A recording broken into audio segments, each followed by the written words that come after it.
Good afternoon. This is Janet McElligott in Los Angeles. There's an interesting report today done by two Colombian journalists.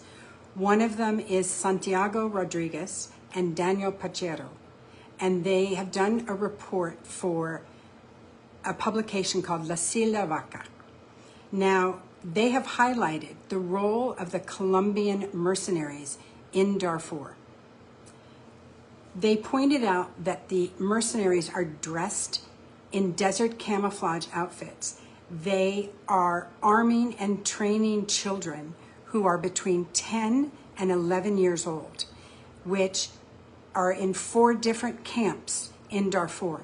All of this is in complete violation of international law. The president of Colombia is also furious about this. Now, the source indicated in their article that there were at least 4 camps, each between 1,000 and 3,000 children that were basically kidnapped and trained by these mercenaries. The recruitment is very forced. These men and the Rapid Support Forces, which is a terrorist group as designated globally, have gone in and kidnapped children that are 10 years old, 11 years old, put guns in their hands just to use as fodder. So they're going in and promising families, I understand, food in exchange for their children coming with them, or saying to the children that they're going to feed them because they're starving. We have to remember 25 million people in Sudan have food insecurity because of the terrorist group, the RSF. So what these journalists have made very public is that Colonel Alvaro Quijano, who's a retired Colombian army officer, is leading the operation. Claudia is his wife and owner of ASI.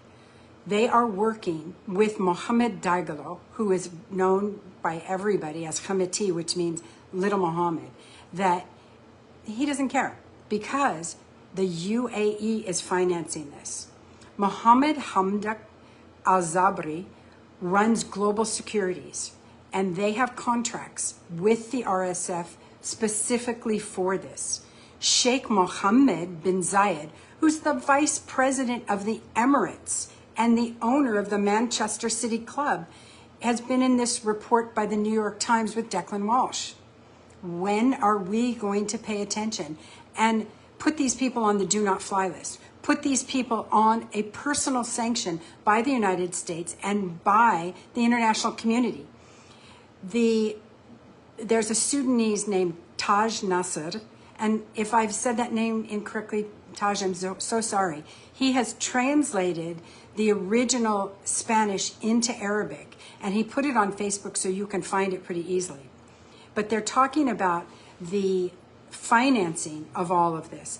The video ends with a reference that the Sudanese government filed this at the United Nations within the International Court of Justice and was not allowed to pursue their case. I am calling on The Hague to revisit this. This is in violation of every single international law that you can think of. So the United Nations is failing us globally. If you do not stop the funding of killing children, Sudanese 10 and 11-year-olds, and the raping of the girls, this is unconscionable.